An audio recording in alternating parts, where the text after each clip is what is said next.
Welcome to Why Such a Fuss, an exciting new channel dedicated to help individuals and businesses to learn more about data protection in a way that is easy and engaging.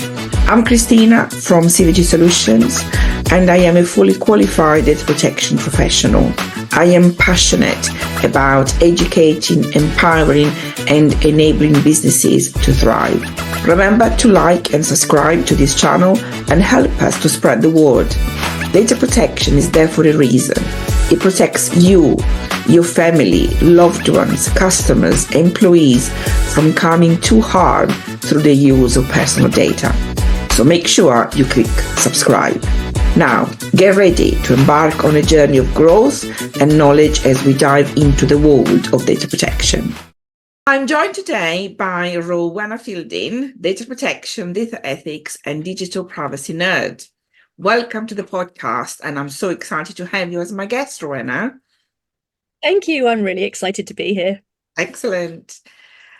Now, when you and I were discussing what should we talk about, we both agreed that going back to basic and basically covering the definition of personal data and therefore what personal data is was really the right place to start.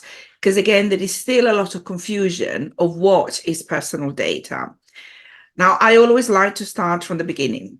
And so I thought, let's have a look, what Article 4 of the GDPR actually defines or how it defines personal data. So here it goes. It says, personal data means any information related to an identified or identifiable natural person, also referred to as data subject. An identifiable natural person is one who can be identified directly or indirectly, in particular by reference to an identifier such as a name, identification number, location data, an online identifier, or to one or more factors specific to the physical, physiological, genetic, mental, economic, cultural, social identity of the natural person. Now, this is all well and good, but in practice and in laying term, what does that actually mean? So the key word there is the word identify. We tend to think about identifying in terms of either knowing somebody's name or being able to recognize them. But the world of digital technology has given us so many more ways to identify somebody. So identifying fundamentally means singling them out and recognizing them.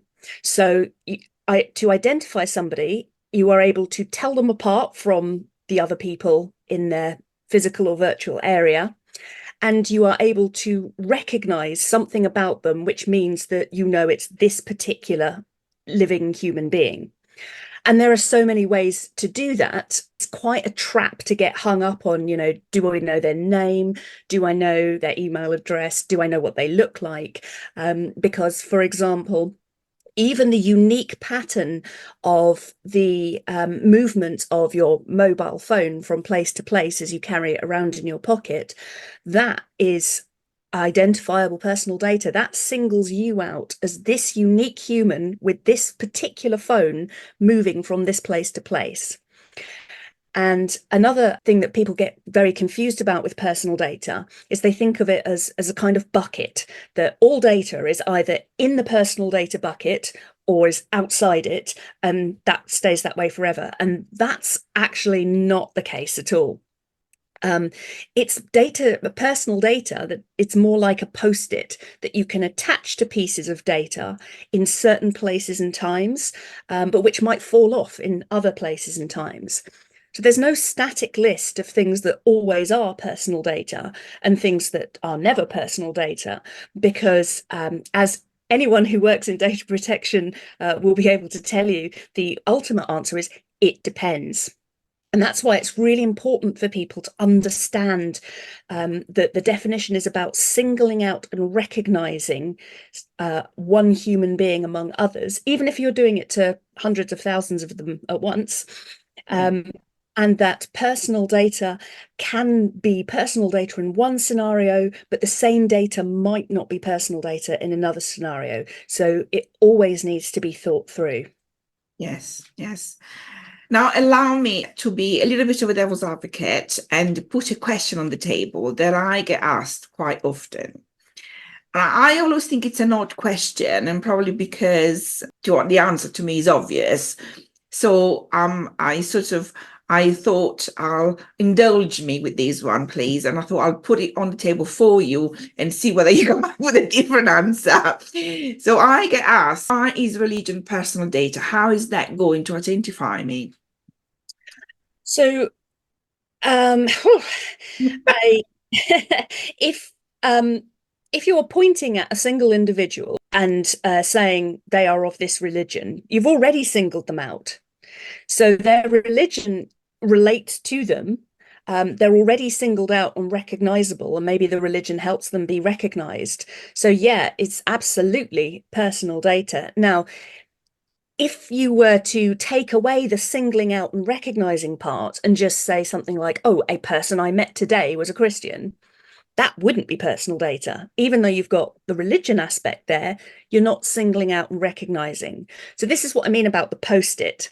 When religious label gets added to singling out and recognizing labels together, that whole lot has a personal data and a special category personal data post-it on it.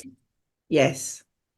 Yeah, and I think, if we just think of the Second World War, that's kind of gives it away, doesn't it? It's the very origin of data protection law and, well, human rights law, which data protection law is based on. The legislators pretty much took a close look at all the ways in which the Third Reich used data to do awful things to living individuals, and made up and put together rules that basically said, don't do these things. And Yes. that gave us data protection law. Yeah, exactly. And going back to what you were saying, about the yellow stick that you can, or sticker that you can move, take off and put it on in different scenarios. It's very true, because there might be certain things that at first glance you might not think that they will ever be personal data, but actually in the right circumstances they can be. And this reminds me of an earlier episode when I first launched the podcast. I think it's called Can Your Dog Be Personal Data? And basically, this episode goes on to describe something that both my husband and I have actually happened to us. That basically we were able to be recognized, not only us, but also our address through our dogs. And so, yes, your dog in the right circumstances can be personal data. If you can be identified through them, well, then yes, isn't it? I mean, I think the dog itself is not data. No, So, no. but data about the dog, where the dog's been, where the dog's registered, its vet records, that those could very well be personal data, even though they're about a dog. Yeah. Yes. Yeah, I mean, in our case, we have two very sort of distinguishable dogs. We have two Great Danes. So they kind of, attract your attention when you see, a person walking them, these two huge giants. And so that's why in the neighborhood, people were able to identify they belong to us and our address, because obviously they've seen us coming in and out with the dogs. So in that circumstance, it is definitely, a yellow sticker that is attached to you that in our case identified us. So yes. Rowenna, it has been an absolute pleasure talking to you. Can you let our audience know how to get in touch with you should they wish to? Yep, absolutely. So I am terminally online. So you will most often find me on Twitter, which I refuse to call X. It is and always will be Twitter. I am Miss IG Geek. That's at Miss IG _geek. Or I'm on LinkedIn as Miss IG Geek or Rowenna Fielding. I have a website at missinfogeek.net. And I have a Buy Me a Coffee site where I publish articles and guidance and tools, which is Buy Me a Coffee, Miss IG Geek. Fantastic. If you would like to get in touch with me, you can also find me on LinkedIn, Facebook and Instagram. Just search for CVG Solutions. Alternatively, you can reach me on email, info@cvgsolutions.co.uk.